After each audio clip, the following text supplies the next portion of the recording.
While Apple Pay reaches the sky, Google breeds robot dogs to walk the earth. I'm Bridget Carey, and this is your CNET update.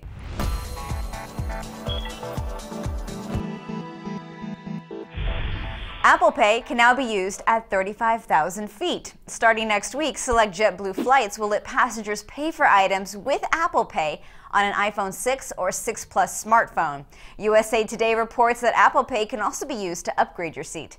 JetBlue is the first airline to accept Apple Pay in the skies, and to make the transactions, flight attendants will be using iPad minis with special cases that have NFC sensors. The iPad cases also can be used to swipe plastic cards. You don't need to be connected to Wi-Fi on board to make the transaction. Your receipt is emailed to you. It's rolling out now, but the plan is to have all flights accepted by June. And if you have Google Wallet, USA Today reports that you'll also be able to pay with an Android phone someday.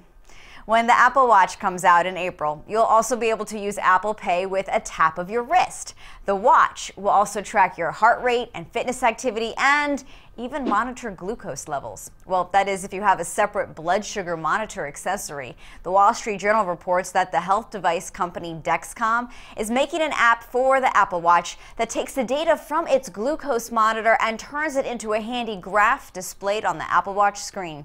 Apple hasn't said much about what sort of apps will be designed for the smartwatch, but you can be sure this is just one of many healthcare-related apps to come. Google also wants to be your go-to stop for healthcare. When you want to look up information about an illness or symptom, most people tend to start at the Google search bar. In fact, 1 in 20 Google searches are for health-related information.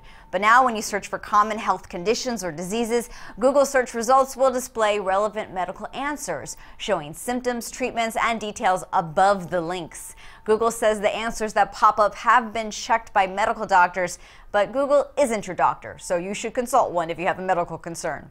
And when Google is not working on health questions, it's funding the creation of robot dogs. Boston Dynamics, which is now owned by Google, has created a new dog-like robot. Its name is Spot. It's a smaller version of the big dog robot. It's electrically powered and weighs 160 pounds. It has a sensor head that helps it navigate through rough terrain.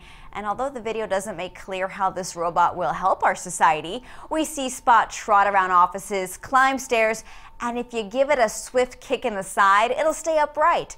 But please, do not kick our future robot overlords. It'll only make them angry when they eventually reboot our pathetic flesh society. That's your tech news update. You can find more details at CNET.com. From our studios in New York, I'm Bridget Carey.